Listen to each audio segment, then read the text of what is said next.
Garuda Vishnu کینکانا park یہ ایک cultural park ہے جو سیاحت میں بہت اہمیت رکھتا ہے۔ یہ انڈونیشیا کے سب سے اونچے مجسمے کا گھر ہے جہاں پر ٹورسٹ کو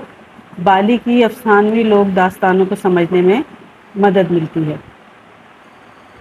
یہ پارک تقریباً 60 ہیکٹر پر محیط ہے اور ایک بہت بڑا ایریا ہے جہاں پر کہ بہت سارے ان کے کلچرل ایونٹس منعقد کیے جاتے ہیں۔ کہا جاتا ہے کہ یہ دنیا میں کسی بھی ہندو دیوتا کا سب سے اونچا مجسمہ ہے۔ یہ وشنو کا مجسمہ ہے جو کہ 1990 میں شروع کیا گیا، مگر انڈونیشیا کے مالی حالات میں پرابلم کی وجہ سے اس کا کام روک دیا گیا۔ پھر 2013 میں اس کو دوبارہ شروع کیا گیا اور ابھی حال ہی میں اس کی تعمیر مکمل ہوئی ہے اور اس کو لوگوں کے لیے کھولا گیا ہے، بلکہ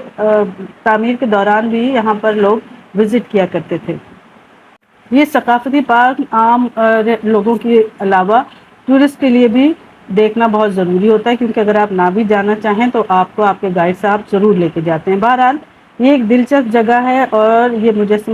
اس مجسمے کے ساتھ جو تصاویر لی جاتی ہیں وہ انسٹاگرام وغیرہ پر اور ٹورزم کے لیے ضروری سمجھی جاتی ہیں، یعنی یہ پہچان سمجھی جاتی ہے بالی کا۔ اور یہ واحد جگہ ہے، ان کا ایک بہت بڑا سا پہاڑ اور ایک یہ مجسمہ وہ مجسمہ ہے جو کہ ایروپلین میں سے بھی آپ کو لینڈ کرنے سے پہلے نظر آتا ہے۔ تو لہٰذا اس کی ٹکٹ باہر لی جاتی ہیں اور اس کی ٹکٹس میں آپ کو کولڈ ڈرنک وغیرہ یا کوئی بھی اگر آپ ڈرنک لینا چاہیں تو وہ آپ کو کمپلیمنٹری دی جاتی ہے۔ یہ آپ کو اسکرین پر اس کی انٹرنس نظر آ رہی ہے اور اس انٹرنس سے پہنچنے کے لیے آپ کو وہاں پر ایک بس میں سوار کیا جاتا ہے جو آپ کو یہاں تک یا سارے ٹورسٹ کو یہاں تک پہنچاتی ہے، اور اس سے تھوڑا سا واک کرنے کے بعد واپسی میں آپ کو اسی شٹل کے ذریعے پارکنگ پلاٹ تک چھوڑ دیا جاتا ہے۔ ایک بہت وسیع رقبے پہ بہت ہرا بھرا گرین ایریا ہے جہاں پر مختلف ان کے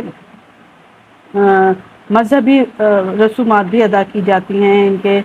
مذہبی ڈانس وغیرہ کی پرفارمنس بھی یہاں ادا کی جاتی ہے، اور ایک ان کا میوزیم بھی ہے جہاں پر ان کے مختلف گاڈز کی اور اسپریچول شخصیات کی مورتیاں رکھی گئی ہیں، وہ بھی دیکھنے سے تعلق رکھتی ہیں۔ یہ دیکھیے اس پارک میں صرف گروڈا کے وشنو کے ہی بہت بڑا اسٹیچو نہیں ہے، بلکہ دیگر ان کے اسٹیچو بھی بہت بڑی تعداد میں ملتے ہیں جو کہ ٹورسٹ کے لیے بڑے انٹرسٹ کا باعث ہوتے ہیں۔ یہاں پر ایک لوٹس پاؤنڈ بھی ہے، اور ان کی اچھی بات یہ ہے کہ جہاں پر ان کا میوزیم ہے، جہاں پر ان کے گاڈس کی اسٹیچوز پائے جاتے ہیں یا رکھے گئے ہیں دکھانے کے لیے، اسی میوزیم میں اسی روم میں آگے جا کر ایک مسجد بھی بنائی گئی ہے جہاں پر مسلم ٹورسٹ وہاں پر باقاعدہ وضو کر کے نماز ادا کرتے ہیں۔ وہ پورے پروٹوکول کے ساتھ وہاں پر مسجد بھی بنائی گئی ہے۔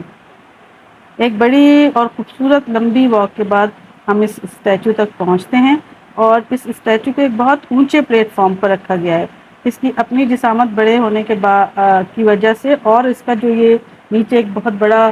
پلیٹ فارم ہے اس کی وجہ سے بھی اس کی ہائٹ بہت زیادہ ہو جاتی ہے، اور یہ جو اس کا نیچے پلیٹ فارم ہے اسی کے اندر وہ میوزیم بنایا گیا ہے جن پر ان کے